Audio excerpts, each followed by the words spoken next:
There once was a poet from Kildonan to a contest they chose to share poems in. Now, there wasn't a theme, and so it would seem that literary greatness was shown. And with that, I am casting my own ballot for the 10th annual call for poetry submissions being presented by Plume Winnipeg. You can do it too, and the best part is, you don't even have to be from Kildonan. You can be from anywhere.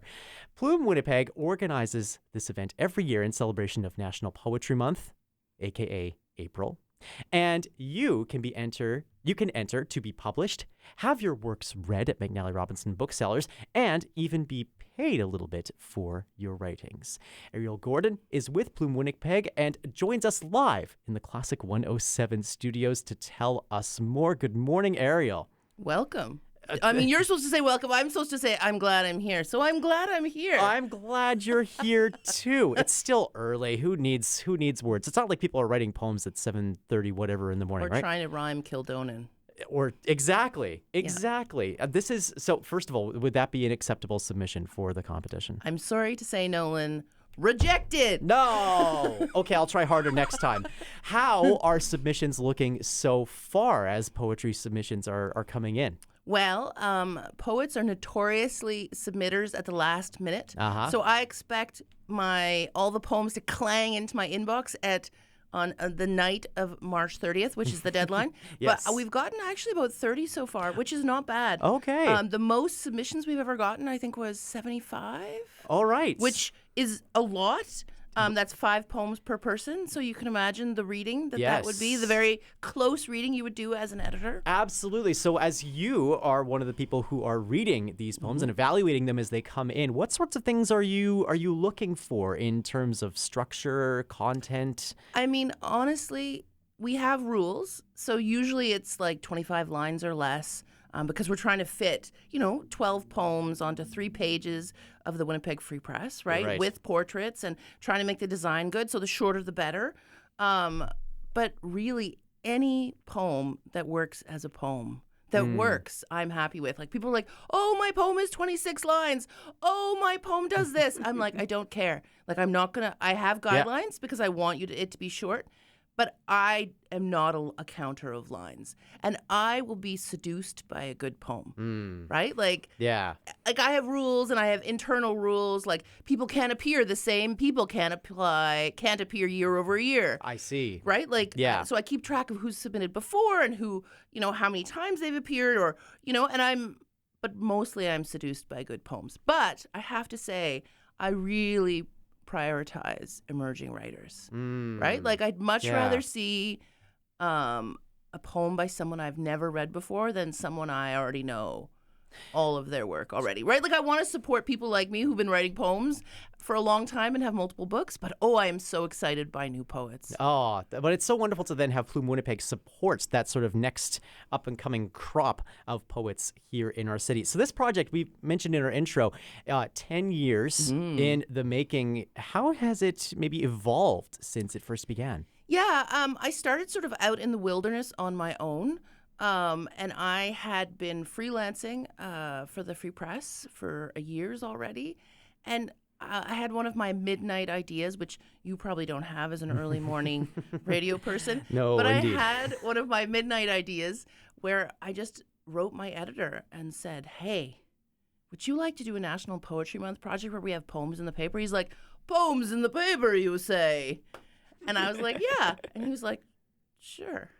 So we started from there, right? And the first year, we were overly ambitious. We had 1 poem for every day in April. Wow. And they ran on the website every day with a photo and a poem.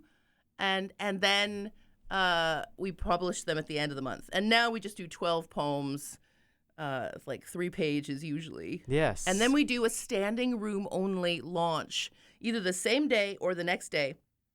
And the Free Press publishes extra copies of the section, which is that 49.8 feature section on the weekend. And so people read along. They literally have their papers open and they read along to the poems. And sometimes I get them to do that thing because they live stream. So you can be there in person and then they live stream. And I get them to do the for the mic where they rattle the paper. Oh, That's so. So you get as somebody who, poetry, yeah, you get ASMR. I was gonna say something for appreciating audio quality on the radio. That is perfect. One more time, maybe for those sounds of the paper. Perfect. Or I could just do this. Oh, there we go. There we go. You've actually brought paper to make that dream happen. When you think about the last 10 years, Ariel, what are some things that you're noticing about the poems that you're getting now versus the ones that you were getting when you first started? Have they changed in their tone or in their content at all? Well, no. I would say we have always gotten the same mix of newcomers and established poets and everyone in between. I really try to reach out to sort of all of Manitoba's poetry communities. So like I'm open to like live, like what's it called? There's a word for it. People that primarily spoken word. There it is. There we go. It took me a second. Spoken word poets. I want any kind of poet, page poet. I want any kind of poet that exists. My main challenge actually is trying to get the call for submissions into as many communities as possible. Because we have such diverse communities of people here, but not everybody gets their information from the same places. Right. So I really try to push it out as widely as I can. Different lived experiences to share, different even word landscapes to try and capture from different poetry communities. Yeah, and we are English and French. So because I read English and French, we don't include, sadly, all of the many languages in this province. I wish we could. But we try. We try to include as broad a diversity as is possible. So we are now, you mentioned, coming up on the deadline for the submission, which is on March 30th. To get down to some brass tacks here, how do people submit their works and to get evaluated by you and the Plume Winnipeg team? Yeah, I mean, you would go to the Plume Winnipeg website, and there is a call for submissions there, and then there's a link. And you have to click that link, and it's an online submission form. I did have someone email me photos of their handwritten poems this week. Which is very sweet. I would prefer you didn't do that and just uploaded a Word document or a PDF. Sure. And if you're having trouble, there's an email address. It's rites of spring, WRITES, of spring at thinairwinnipeg.ca. You can email me if you have any questions. I'm happy to help however I can and to answer any questions. But the main thing is, after years and years of using the themes for National Poetry Month that the League of Canadian Poets set, this is for the 10th anniversary edition, we have the present of no theme. Yeah. So I was going to ask about that. First of all, I was going to give you all props from a classical music radio station for Rites of Spring. That's very apropos. I mean, we do like our little puns. Indeed. And we like our Stravinsky, so that fits in quite nicely. Yes. Tell me about the decision this year to have no theme, and then maybe at the same time, how does that impact your job as somebody who is evaluating these poems? Because I can't imagine that makes your life any easier.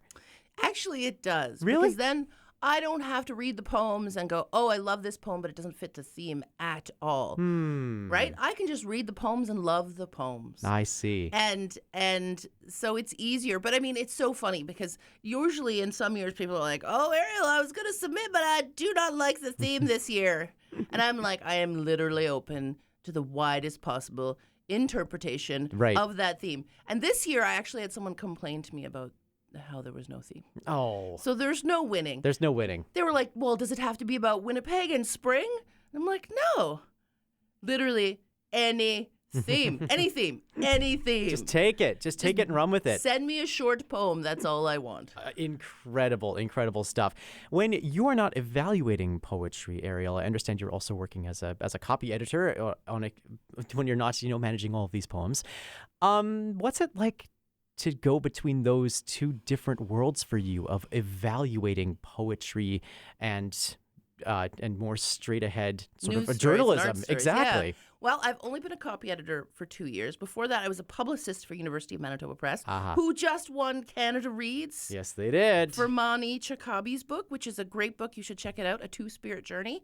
And I'm a writer. I have 4 books of poetry out myself, 2 books of essays. So I'm basically working right now to finish my third book of essays, which will be out in the fall. But moving between the two forms, it's just language. It's just storytelling. It doesn't actually feel all that different. The thing that kills me is CP style, because we use a style guide. Yes. I can't remember all the hyphenates. That's a big book. It's a big book. It's not consistent. No, it's not. But aside from that, I actually really love reading for a living now, right? That's kind of what I do. Yeah. And It's special. I just like log in and read. And yeah, it's kind of amazing. And I've the only thing that troubles me is that in my regular life, in my writing, I love the Oxford comma, like the cheese, comma, apples, comma, and bread. Yeah. Now there's no comma and bread. It's just and bread. I'm still guilty of using the same Oxford I know. comma. My main job at the Free Press is removing commas. Yeah. I have to say, but that's the only trouble the only friction I have between these two roles is those commas. What would you say to the emerging poet this morning who's listening to us going, maybe I should submit for this, but I don't know. Maybe it's not good enough. Maybe I'm not ready. Any number of excuses. What would you say to that person? You will never find a group of people like the audiences that come for Rites of Spring at McNally's. You will never find a group of people more welcoming and happier to hear your poems. Myself and Charlene, we love poetry. We're both poets. We're just happy to read anyone's effort and work and thoughts put on paper. Right. So do it. Submit. There you go. Emphatic fist on the table. The deadline for that submission is on March the 30th. We'll have more information on this later on today on our website, classic107.com, and on the Classic 107 app to link you to all the proper places to make all of that happen. Before you go here, Ariel, actually one more thing, because Plume Winnipeg also has another event coming up next week. It's monthly gathering Speaking Crow, taking place April 1st at the St. Boniface Library. What will that look like? Well, you will have 3 minutes to read your poem if you sign up to read. And John Weir is the featured poet. Oh, fantastic. And he just actually had a launch last week of his new and selected collection with CMU Press. And I was there, and it was great. Okay. And he writes so wonderfully about nature and love and being in the world. And so I think it would be one that you would want to take it. Both, if you're just interested in going and sharing your work for the first time, that's a really good place. Yeah. Really great, welcoming community. And John Weir is a great poet. And you just sit there and he will read to you. Amazing to hear. Amazing to hear that the poetry of nature, especially as nature is seemingly waking up again all around us. Ariel Gordon of Plume Winnipeg, thank you so much for joining us in the Classic 107 studios today. Thank you.